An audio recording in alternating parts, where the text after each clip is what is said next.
Hey everybody, welcome back to Swiftlessons for another essential guitar technique.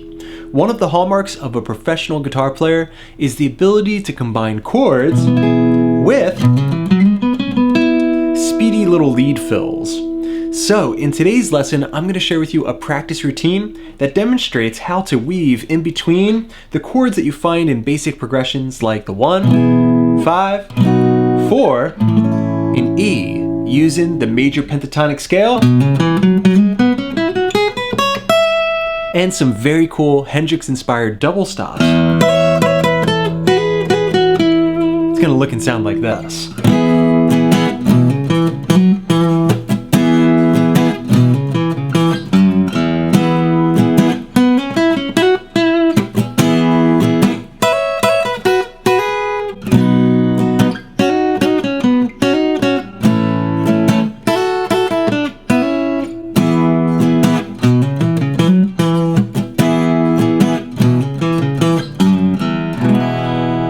Let's break that down. Okay, a close look at the fretboard, getting started learning how to mix together some riffs, licks, and chord shapes. Today we're jamming in the key of E. We have 3 chords, that 1, 5, 4 progression. E major, B major, A major. Now, overlapping with each of those shapes, we're going to have a position of the major pentatonic scale, and we're going to be transposing that scale as we move from chord to chord. And that's really the concept that is at the heart of combining rhythm and lead techniques, okay? Transposing those scales for each chord in the progression. So for example, the 1 chord, E major, played as an A string rooted bar chord. That gives me frets 7, 9, 9, 9. Overlapping with that chord, I have a position of the E major pentatonic scale.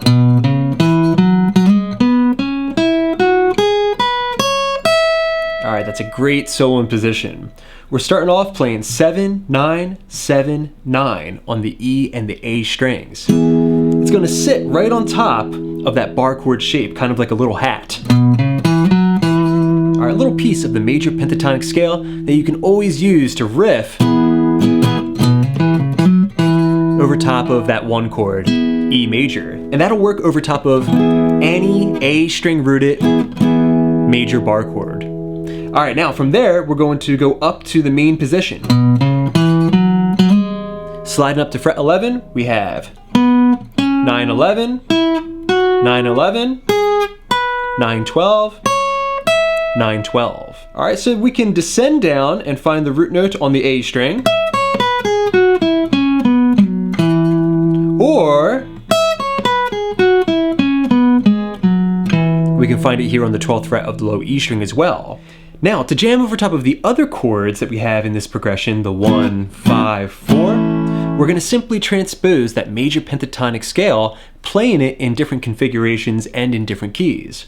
So for example, over top of the 5 chord, B major, we're going to play the B major pentatonic scale in its E-shaped position.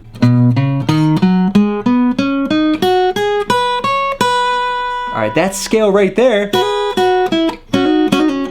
is going to reveal all these very cool Hendrix-style double stop possibilities. Alright, so right there we had 7, 9, and then on the A string, 6 up to 9. Same thing on the D. On the G string, 6 to 8. Then on the B string, 7, 9. And then 7, 9 on the high E as well. The B major pentatonic scale. Alright, now I'll take that chord and that scale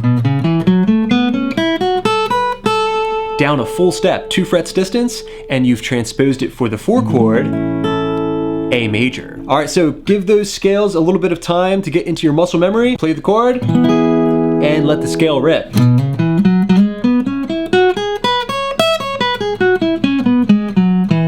All right, the B chord, and the A chord.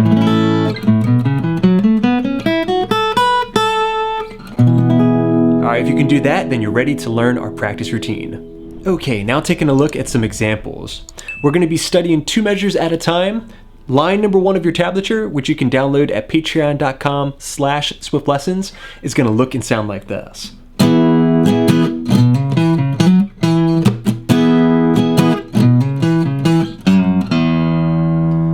Okay, so I began fretting the E major bar chord, fret 7, 9, 9, 9. Strumming down, up, down. Next, we're going to throw in a riff. Alright, so right there, I'm grabbing 7th fret low E string, but I'm going to let the skin of my index finger hang over the strings I'm not using, so that way I can get a nice rake underneath of that first note. Alright, so only the tip of my index finger is active. I'm going to hammer up a full step to fret number 9, and then play 7, 9, A string and E string. That's the first half of the lick. Then we're just going to finish up. Alright, that was a hammer on, 7 to 9 on the A. Back to the root note with a little bit of vibrato, and a couple of dead strums to fill in the measure. Alright, the lick one more time. Alright, you put the full measure together and we have. Then in measure number 2, we're basically going to do the same thing with a slight variation. Okay, so it was basically the same lick, but now we're bending the 2nd fret of the low E string, returning, and then going to the root note. So. Alright, you put those 2 measures of music together and it should sound like this, real slow.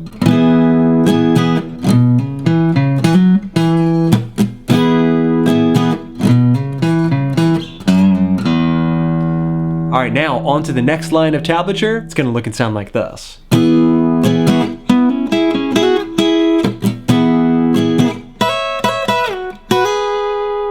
Okay, so we began playing the same lick that we had in measure number 1,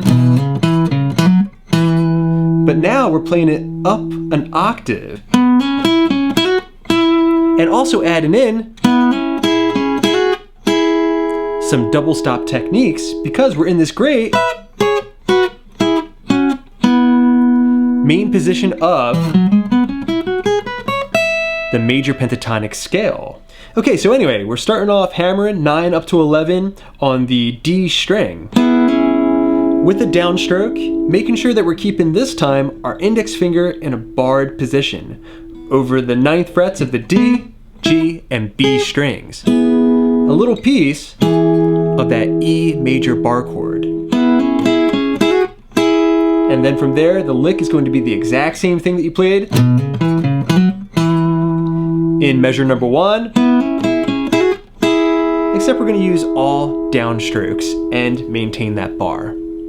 Okay, so far in this practice routine, you have 3 measures of music. They should sound like this.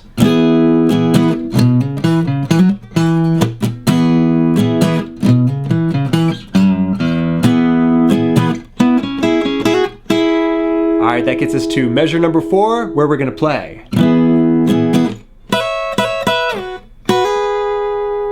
Alright, a classic lick, very Hendrix inspired. This time, I'm looking at the same chord, E major, but now rooted off of the low E string. Even though I'm not going to play that chord, it's going to be kind of a checkpoint on the fretboard. And surrounding that shape, once again, we have the major pentatonic scale.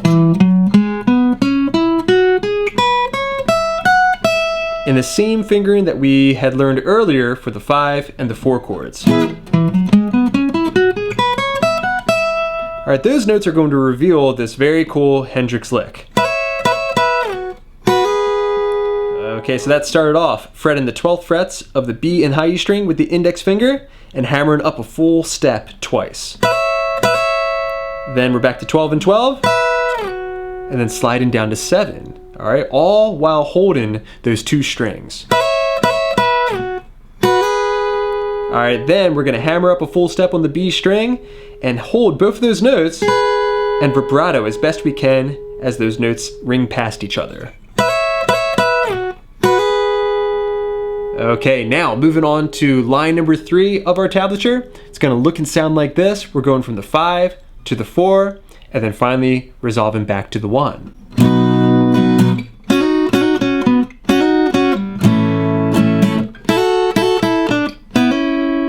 Alright, so let's get those movements down for the 5 and the 4 chord. Over the 5 chord we're playing.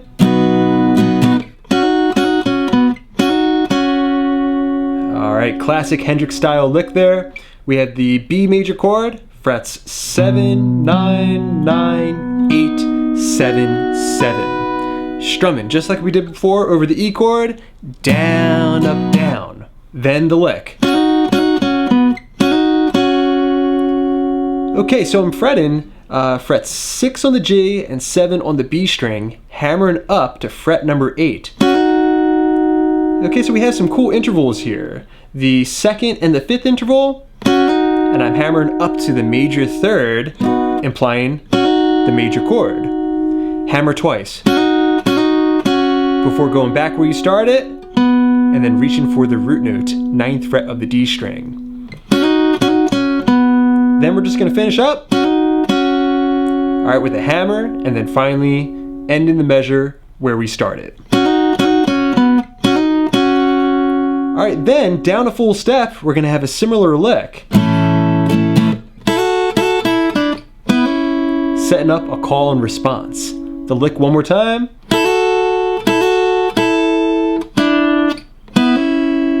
Okay, so I had 5 and 5 of the B and the high E string barring, and hammering up a full step on the B string. Twice before going back to where we started. The next step, I'm reaching for the 7th fret of the G string and pairing that with 5th fret of the B string. And then finally, we're going to apply the same concept that we had done to the B major. Hammering up to that major 3rd as we grab 4th fret and 5th frets, G string and B string. All right, that full lick. Okay, and we put the 5 and the 4 chords together and we should have.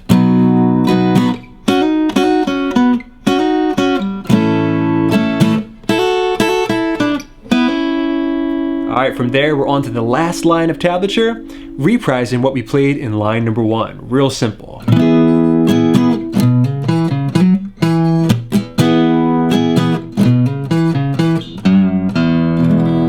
Alright, from there you can go to an E major chord, regardless of what octave you play it in, to close up shop.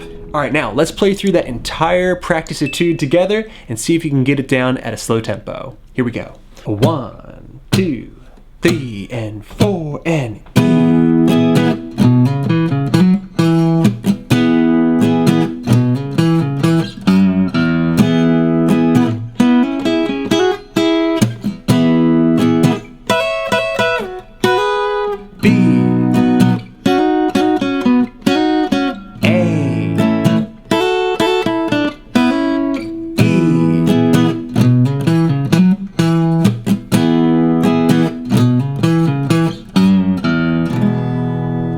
If you can play that, then you're ready to perform. Alright everybody, thanks so much for checking out these lead fills with me. I hope you enjoyed them and that this technique is going to inspire some creativity.